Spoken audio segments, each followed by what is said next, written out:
इसके बाद जो नेक्स्ट क्वेश्चन आपकी स्क्रीन पे दिख रहा है, क्वेश्चन है सीटेट पेपर 2 में आ चुका है 2014 में। क्वेश्चन कह रहा है कि वाइगोत्स्की के सामाजिक सांस्कृतिक सिद्धांत के अनुसार क्या सही है। ऑप्शन नंबर ए, संस्कृति और भाषा संज्ञान और विकास में महत्वपूर्ण भूमिका निभाते हैं। डायरेक्ट लगा दीजिए आंख मीच के ऑप्शन नंबर ए सही।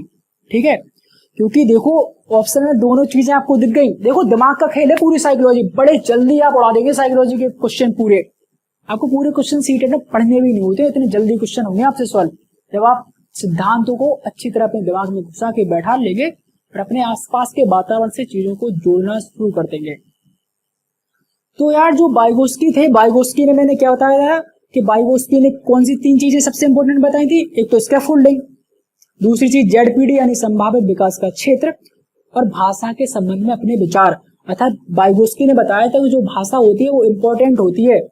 वाइगोत्स्की ने बताया था कि जो बच्चे होते हैं, बच्चे जो खुद में बड़बड़ाते हैं उसे निजी भाषा कहा जाता है। तो इसका हो जाएगा ऑप्शन नंबर ए सही। संस्कृति और भाषा संज्ञान में विकास में महत्वपूर्ण भूमिका निभाते हैं। ऑप्शन नंबर ए सही हो जाएगा इसमें आपका। इसके बाद ऑप्शन नंबर बी। अगला क्वेश्चन है आपका सीटेट पेपर 1 में पूछा गया है ईयर 2014 में। क्वेश्चन है कि वाइगोत्स्की के सिद्धांत में विकास के निम्नलिखित में से कौन से पहलू की उपेक्षा की गई है। उपेक्षा अर्थात किसे नकारा गया है, किसे इग्नोर किया गया है। ठीक है, तो वाइगोत्स्की ऑप्शन नंबर ए है सांस्कृतिक की उपेक्षा की गई है। ऑप्शन बी जैविक, ऑप्शन सी भाषाई, ऑप्शन डी सामाजिक। इसमें हो जाएगा ऑप्शन नंबर बी सही।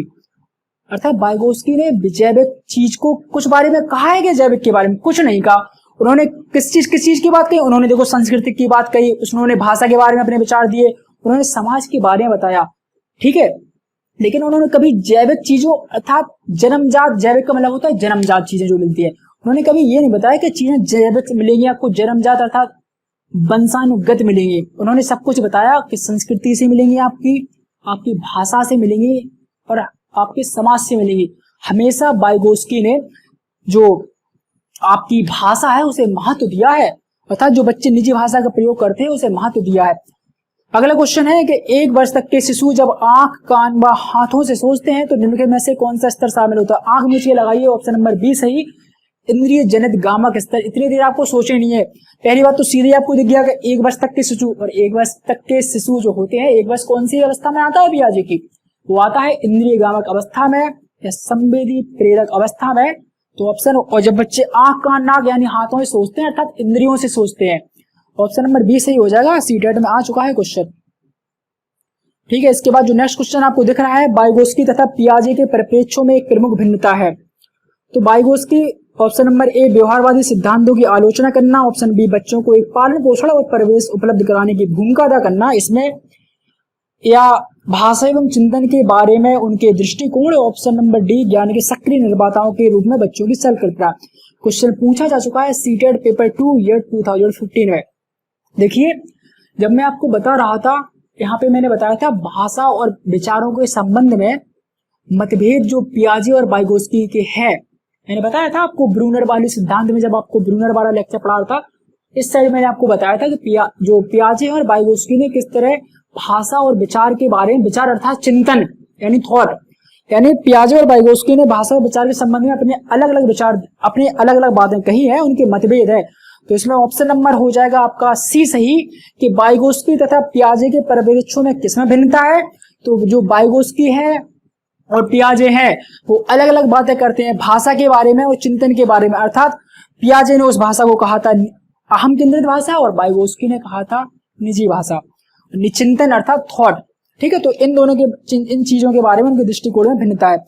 अगला क्वेश्चन जो आपको दिख रहा है, क्वेश्चन है लॉरेंस कोहलबर्ग के निम्नलिखित में से कौन सा स्तर नैतिकता की अनुपस्थिति को सही अर्थ में सूचित करता है। स्तर 3, स्तर 1, स्तर 4 या स्तर 2। क्वेश्चन पूछा जा चुका है सीटेट पेपर 1 में और दिल्ली गवर्नमेंट अर्थात DSSC PRT में।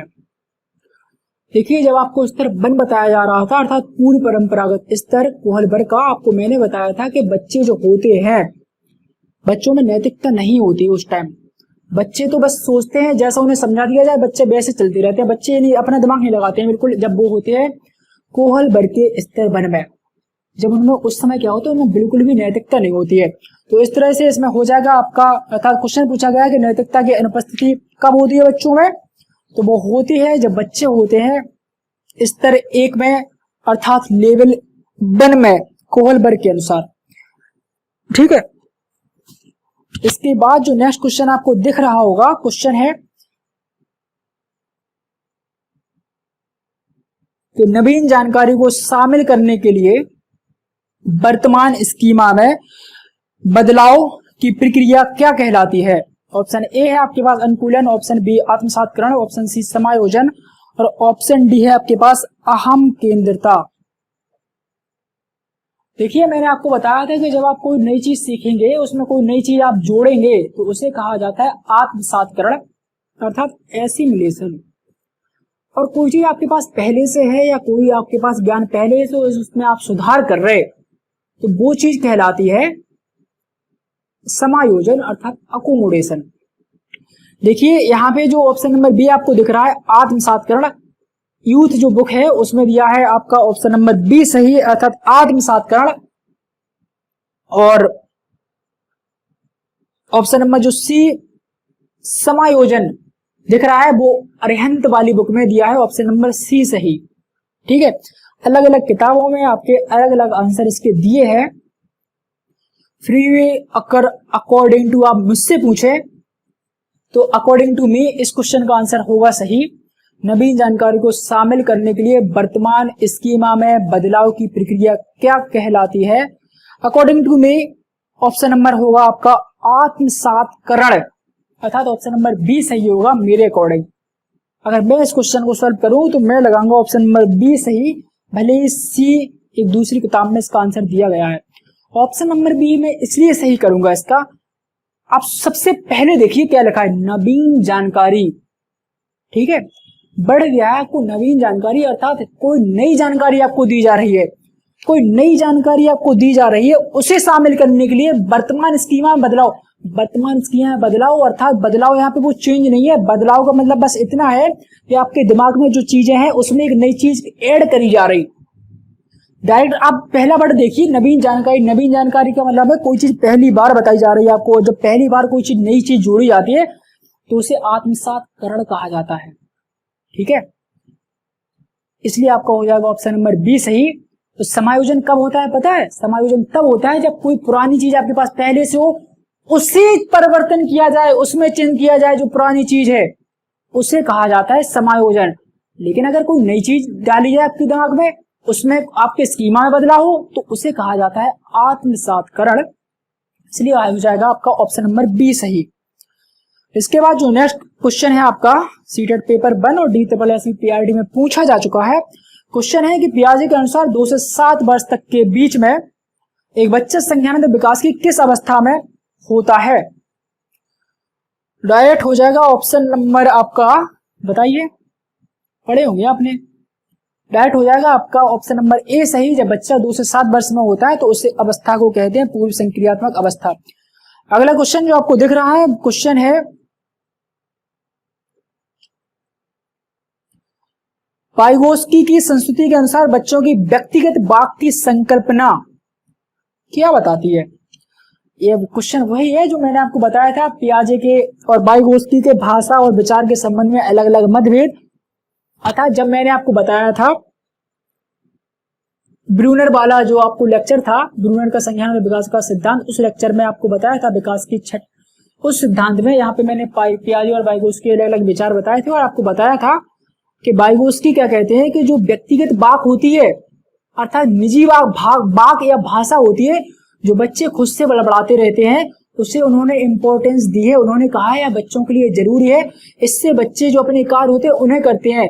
इस वजह से आपका ऑप्शन नंबर डी जो है सही, मुझे लग रहा है यही है आपका सही, कि व्यक्तिगत वाक का अर्थ यह होता है कि व्यक्तिगत वाक की संकल्पना यह स्पष्ट करती है कि बच्चे अपने ही कार्यों के निर्देशन के लिए, अर्थात अपने कार्यों को दिशा देने के लिए, खुद को गाइड करने के लिए भाषा का प्रयोग करते हैं। ऑप्शन नंबर डी सही हो जाएगा आपका इसमें। नेक्स्ट क्वेश्चन देखिए आपका इसमें है कि वाइगोस्की के अनुसार सीखने को पृथक नहीं किया जा सकता है। सीटेट पेपर 2 में और DSSC PRT में क्वेश्चन पूछा जा चुका है। उसके सामाजिक संदर्भ से या उसके अवबोधन और अवधानात्मक प्रक्रियाओं से, ऑप्शन सी पुनर्बलन से, ऑप्शन नंबर डी व्यवहार में मापनीय योग परिवर्तन से। वाइगोत्स्की ने सीधा कहा है कि आप जो चीजें सीखेंगे अपने समाज से सीखेंगे, आप समाज से कभी अलग नहीं हो सकते। तो ऑप्शन नंबर इसमें ए सही हो जाएगा आपका कि वाइगोत्स्की के अनुसार सीखने को किससे पृथक नहीं किया जा सकता, उसके समाज से। अर्थात आप बच्चे को अगर चीजें सिखानी है तो उसके समाज से कभी आप अलग नहीं करेंगे, समाज से बच्चा चीजों को सीखता है। ठीक है, 7 के बज गए हैं 3 और मुझे नींद आ रही है बहुत जोर से, लेकिन करेंगे आपके क्वेश्चन क्योंकि समय है नहीं मेरे पास। इसके बाद 1 मिनट के लिए रेस्ट दीजिए।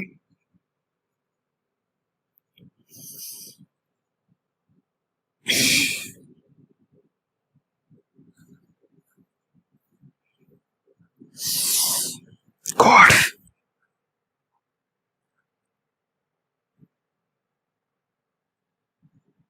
सिर दर्द हो रहा है।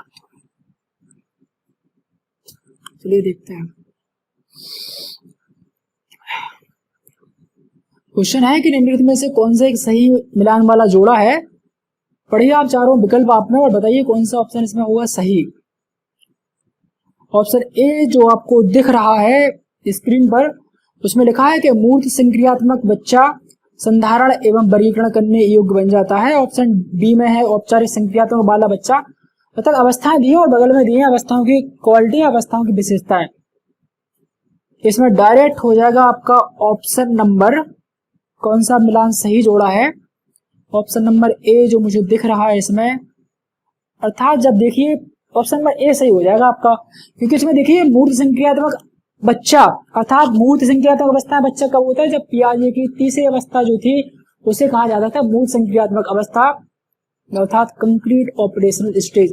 इस अवस्था में जब बच्चा होता है तो मैंने आपको बताया था कि बच्चों में कौन सी विशेषताएं आ जाती है, बच्चा संधारण करना सीख जाता है, बच्चा वर्गीकरण करना सीख जाता है। वर्गीकरण का मतलब कौन सी चीजें किस में रखनी है, अर्थात जो पक्षी है उन्हें पक्षी के समूह में रखेगा, जो जानवर है उन्हें, अर्थात जैसे आपने उन्हें कोई चार्ट दिया, आपने कहा इसे अलग अलग बांटोगे, कौन पक्षी है, पक्षी जो आपने इतनी चीजें दी, तो आपने बताया कि इस तालिका में आप लिखो पक्षियों के नाम, इस तालिका में लिखो जानवरों के नाम, इसमें लिखो अलग के नाम। तो जो वर्गीकरण किया जा रहा है ये बच्चा कब सीखता है, ये सीखता है बच्चा जब पियाजी के तीसरी अवस्था में होता है, अर्थात मूर्त संक्रियात्मक अवस्था में होता है।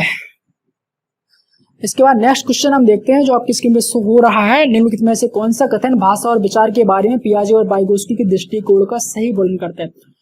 आप देख रहे हो कि पियाजे और वाइगोत्स्की से भाषा के विचार के संबंध में कितनी बार क्वेश्चन पूछे गए हैं, बहुत इंपॉर्टेंट है। आप ध्यान रख लीजिए अच्छी तरह से, उस लेक्चर बताए थे, अगर आपको याद नहीं हो तो अच्छी तरह से उस लेक्चर को एक बार देख लीजिए।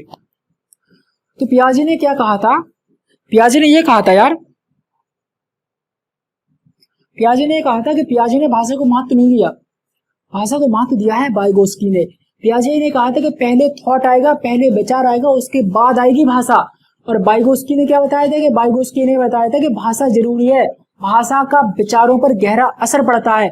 देखिए आपको ये दिख रहा है ऑप्शन नंबर सी में, ऑप्शन नंबर सी कह रहा है कि पियाजे और वाइगोत्स्की के जो भाषा और विचार के संबंध में दृष्टिकोण है, डायरेक्ट बता रहा है कि पियाजे के अनुसार पहले विचार जन्म लेता है और वाइगोत्स्की के अनुसार भाषा का विचार पर भारी प्रभाव पड़ता है। ये मैंने आपको डायरेक्ट लिखवाया था जब हम पढ़ रहे थे पियाजे और वाइगोत्स्की के भाषा और विचार के संबंध में मतभेद। ठीक है, क्वेश्चन पूछा जा चुका है सीटेट ईयर 2016 में। इसके बाद जो नेक्स्ट क्वेश्चन आपकी स्क्रीन पे शो हो रहा है, क्वेश्चन है किसी बच्चे का दिया गया विशिष्ट उत्तर कोहल वर्ग के नैतिक तर्क के सोपानों की विशिष्ट वस्तु के किस सोपान के अंतर्गत आएगा। क्वेश्चन एक दिया गया है, इसके बाद बता रहा है कि जो पियाजे ने अपने स्तर दिए हैं या पियाजे ने 6 चरण दिए हैं उसमें से कौन सा ऑप्शन इसको फॉलो करेगा। क्वेश्चन पूछा जा चुका है सीटेट में और DSSC PRT में। पूछा गया है कि यदि आप ईमानदार हैं तो आपके माता पिता आप पर गर्व करेंगे, इसलिए आपको ईमानदार रहना चाहिए। अगर आपसे ये बात कही जा रही है या बच्चा ये चीज सोच रहा है तो बताइए पियाजे की कोहल वर्ग की कौन सी अवस्था में होगा वो। ऑप्शन नंबर ए दंड आज्ञाकारिता में, ऑप्शन नंबर बी सामाजिक संकुचन अनुकूलन में, ऑप्शन सी अच्छी लड़की या अच्छा लड़का अनुकूलन में, ऑप्शन नंबर डी कानून और व्यवस्था अनुकूलन में। देखिए जब हम पढ़ रहे थे पियाजे के कोहलबर्ग का दूसरा स्तर और चरण 3, दूसरे स्तर के चरण 3 में मैंने आपको बताया था अच्छा लड़का और अच्छी लड़की अर्थात गुड बॉय और गुड गर्ल। उसमें मैंने आपको बताया था कि इसकी ये विशेषता होती है कि जब बच्चों में आता है गुण के में बच्चे सोचते हैं इस अवस्था में कि अगर मैं कोई अच्छा काम करूंगा तो मेरे पापा या मेरे रिलेटिव्स हैं मुझ पर प्राउड फील करेंगे। अर्थात अगर रिलेटिव्स आए और मैं उनके पैर छू लूं या जो लड़कियां हैं उनसे नमस्ते कर ले तो जो रिलेटिव्स होंगे वो कहेंगे आपका बच्चा बहुत अच्छा है, आपकी तारीफें करेंगे। तो बच्चा सोचता है कि मेरी तारीफें हों, लोग मेरी तारीफें करें। यह गुण बच्चे में कब होता है? जब वो होता है कोहलबर्ग के तीसरे चरण में, अर्थात बच्चा सोचता है अच्छा लड़का अच्छी लड़की के चरण में। ऑप्शन नंबर हो जाएगा आपका सी सही। इसके बाद अगला क्वेश्चन आपसे पूछा गया है कि ल्यू वाइगोस्की के अनुसार संज्ञानात्मक विकास का मूल कारण है। डायरेक्ट ऑप्शन हो जाएगा आपका ऑप्शन नंबर बी सही। कुछ देखने नहीं है क्योंकि ए जो संतुलन है उसकी बात अर्थात इक्विलिब्रियम उसकी बात की है पियाजे ने। ऑप्शन नंबर सी मानसिक प्रारूपों अर्थात स्कीमा उसकी बात भी की है पियाजे ने। ऑप्शन नंबर डी उद्दीपक अनुक्रिया युग्मन ये बात करते हैं व्यवहारवादी लोग। जब हम पढ़ेंगे व्यवहारवादियों का सिद्धांत तब पता चलेगा। तो डायरेक्ट आपको मैंने बताया था कि आपको जब दिख जाए समाज संस्कृति सहयोग सहायता जब ऐसे टाइप के आपको वर्ड दिख जाए तो आपको डायरेक्ट ऑप्शन में टिक करना है, वाइगोस्की से संबंधित होगा वो विकल्प। तो ऑप्शन नंबर बी सही हो जाएगा आपका इसमें। इसके बाद जो नेक्स्ट क्वेश्चन आपको दिख रहा है क्वेश्चन सीधा सा है, कोहलबर्ग का विकास सिद्धांत में से किससे संबंधित है? कोहलबर्ग ने कौन सा सिद्धांत दिया था? कोहलबर्ग ने दिया था नैतिक विकास का सिद्धांत। आ चुका है, क्वेश्चन पूछा जा चुका है यूपी टेट में 2 बार। इसके बाद नेक्स्ट क्वेश्चन आपको दिख रहा होगा कि पियाजे मुख्यतः किसके क्षेत्र में योगदान के लिए जाने जाते हैं? आंख नीच के लगाइए, ऑप्शन नंबर बी सही, ज्ञानात्मक विकास या संज्ञानात्मक विकास।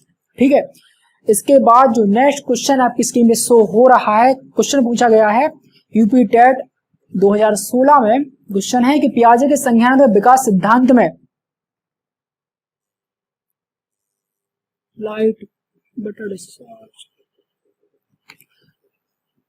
क्वेश्चन जो से हो रहा है आपकी स्क्रीन पर, पियाजे के संज्ञानात्मक विकास सिद्धांत में अमूर्त तर्क एवं परिपक्व नैतिक चिंतन किस अवस्था की विशेषता है? देखिए कहीं भी अमूर्त दिख जाए, मैंने आपको बताया था जो पियाजे की चौथी अवस्था है उसे कहा था मैंने इसलिए अमूर्त संक्रियात्मक अवस्था, अर्थात अमूर्त संक्रियात्मक अवस्था है औपचारिक संक्रियात्मक अवस्था। तो जो लास्ट, तो यहाँ पे देखिए आपको डायरेक्ट वर्ड दिख रहा है अमूर्त तर्क। अमूर्त जब वर्ड आपको दिख जाए आप समझ लीजिए पियाजे की चौथी अवस्था की बात हो रही है। जो अमूर्त संक्रियात्मक अवस्था है उसका एक अन्य नाम है औपचारिक संक्रियात्मक अवस्था, इसलिए आपका ऑप्शन नंबर हो जाएगा सी सही। इसके बाद नेक्स्ट क्वेश्चन आपको दिख रहा होगा कि कोहलबर्ग के अनुसार नेक्स्ट क्वेश्चन आपको दिख रहा होगा कि पियाजे के अनुसार संज्ञानात्मक विकास की द्वितीय अवस्था है। आपने चारों अवस्थाओं को क्रम से याद करना उन्हें कि पहली अवस्था कौन सी थी? पहली अवस्था थी इंद्रियगामक, दूसरी थी पूर्व संक्रियात्मक, तीसरी थी मूर्त संक्रियात्मक और चौथी थी अमूर्त या औपचारिक संक्रियात्मक। तो ऑप्शन नंबर हो जाएगा इसमें आपका बी सही, औपचारिक संक्रियात्मक। सॉरी पियाजे के अनुसार संज्ञानात्मक विकास की द्वितीय अवस्था है। द्वितीय अवस्था कौन सी है? ऑप्शन नंबर सी सही हो जाएगा आपका, पूर्व संक्रियात्मक अवस्था। अगला क्वेश्चन देखिए, अगला क्वेश्चन पूछा गया है DSSPRT में और सीटेट 2015 में। क्वेश्चन बड़ा दिख रहा है लेकिन क्वेश्चन है बेहद आसान। क्वेश्चन पूछा गया है कि बच्चों के बारे में निम्नलिखित कथनों में से किस कथन से वाइगोस्की सहमत होते हैं? देखिए वाइगोस्की हमेशा समाज की बात करेंगे, संस्कृति की बात करेंगे। वाइगोस्की कहेंगे बच्चा जो सीखता है अपने समाज से सीखता है। 100 बार बता चुका हूं आपको ये बात मैं। ठीक है, जिस ऑप्शन में आपको दिख जाए सहयोग से सीख रहा है बच्चा, समाज से सीख रहा है, अपनी संस्कृति से सीख रहा है, वो हो जाएगा आपका ऑप्शन सही। तो देखिए ऑप्शन नंबर डी जो आपको दिख रहा है कि वाइगोस्की किस कथन से सहमत होंगे? ऑप्शन नंबर डी जो आपको दिख रहा है कि बच्चे समवयस्कों और वयस्कों के साथ सामाजिक अंतःक्रिया के माध्यम से सीखते हैं। कहा था ना मैंने आपसे कि समवयस्क या वयस्क यानी बड़ों से अंतःक्रिया के माध्यम से सामाजिक क्रिया के द्वारा सीखते हैं। तो ऑप्शन नंबर डी सही हो जाएगा आपका इसमें। इसके बाद क्वेश्चन पूछा गया है आपसे कि कोहलबर्ग के सिद्धांत की एक प्रमुख आलोचना क्या है? क्वेश्चन पूछा गया है DSSPRT में और सीटेट 2015 में। ध्यान करिए आप, जब मैं आपको पढ़ा रहा था कोहलबर्ग का नैतिक विकास सिद्धांत, आपको सबसे लास्ट मैंने बताया था कि कोहलबर्ग की सिद्धांत की बहुत से लोगों ने आलोचनाएं की हैं, क्रिटिसाइज किया है। और आलोचनाएं क्यों की है? क्योंकि कोहलबर्ग ने क्या किया कि जो कोहलबर्ग का प्रयोग था उन्होंने किया था सिर्फ लड़कों पर, लड़कियों पर प्रयोग नहीं किया था। और जो औरतें थी उन्होंने इस वजह से आलोचना की कि बच्चे अलग तरीके से सोचते हैं और औरतें सोचती हैं अलग तरीके से, ठीक है, और अलग अलग संस्कृतियों के हिसाब से आप हैं जैसे, हाँ सॉरी, और एक और बात जो मैंने आपसे कहा था कि कोहलबर्ग स्विट्जरलैंड के थे, स्विट्जरलैंड के नहीं थे, वो न्यूयॉर्क के थे, हाँ न्यूयॉर्क के थे वो, ठीक है, ये चीज ध्यान रखना, वैसे एग्जाम में पूछी नहीं जाती है। तो कोहलबर्ग, तो इसमें आपका कौन सा ऑप्शन सही हो जाएगा कि कोहलबर्ग के सिद्धांत की एक प्रमुख आलोचना क्या है? ऑप्शन नंबर हो जाएगा इसमें आपका डी सही। कोहलबर्ग ने पुरुषों एवं महिलाओं की नैतिक तार्किकता में सांस्कृतिक विभिन्नताओं को महत्व नहीं दिया, अर्थात उन्होंने औरत और पुरुषों के बारे में अलग अलग विचार नहीं दिए कि जब औरत होगी तो ऐसा सोचेगी और पुरुष होंगे तो ऐसा सोचेंगे। उन्होंने बस एक बता दिया। उन्होंने जो अपना प्रयोग किया था वो केवल लड़कों पर किया था, उन्होंने औरतों पर या महिलाओं के बारे में या विभिन्न संस्कृति के लोगों नहीं लिए थे।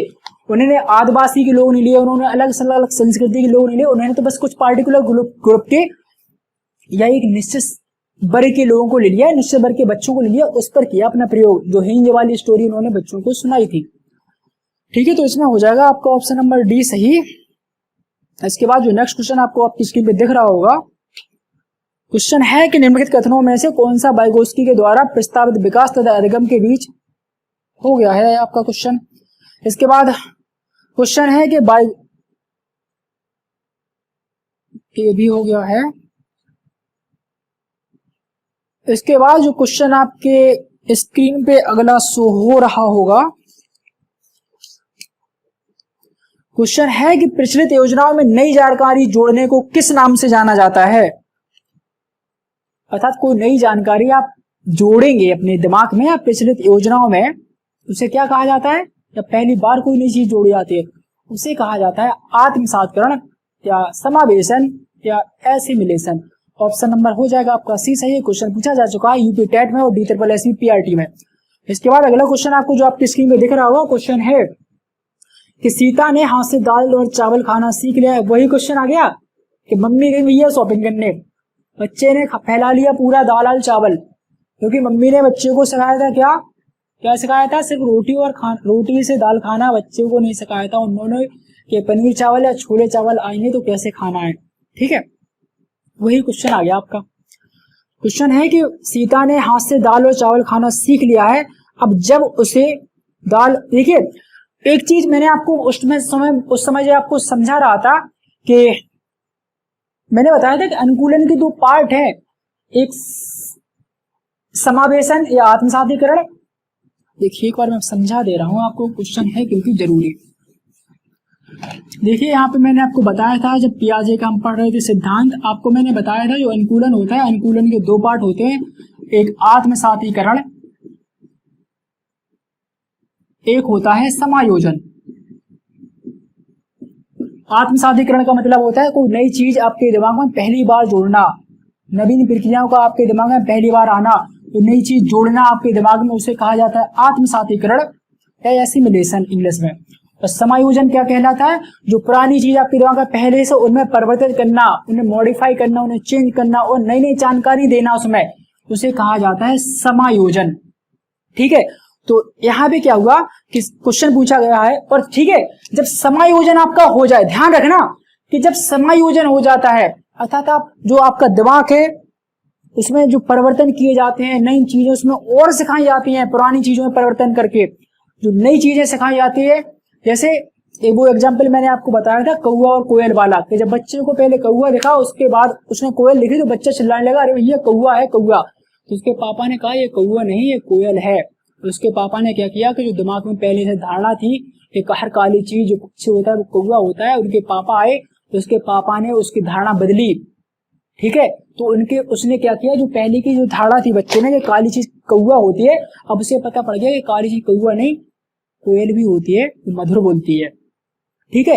तो ये जो पूरी अवस्था हुई, इस पूरी प्रक्रिया हुई आत्मसातीकरण की और समायोजन की, जो पूरी प्रक्रिया होती है उसे कहते हैं अनुकूलन, क्योंकि अनुकूलन के पार्ट है ना दो। तो क्वेश्चन पूछा गया है आपसे, आइए आप क्वेश्चन पे। क्वेश्चन पूछा गया है आपसे कि सीता ने हाथ से दाल और चावल खाना सीख लिया है। अब जब भी उसे दाल और चावल दिए जाते हैं तो वह दाल और चावल मिलाकर खाने लगती है। उसने चीजों को करने के लिए अपने स्कीमा में दाल और चावल खाने के लिए क्या कर लिया है? ऑप्शन नंबर ए अंगीकार, ऑप्शन नंबर बी समायोजित, ऑप्शन नंबर सी अनुकूलित, ऑप्शन नंबर डी समुचिता। बताइए। देखिए ऑप्शन नंबर हो जाएगा इसमें सी सही, अर्थात उसने अनुकूलन कर लिया है। अनुकूलन करने का मतलब है अब वो कभी भूलेगी नहीं, अब उसे हमेशा चीजें आ जाएंगी।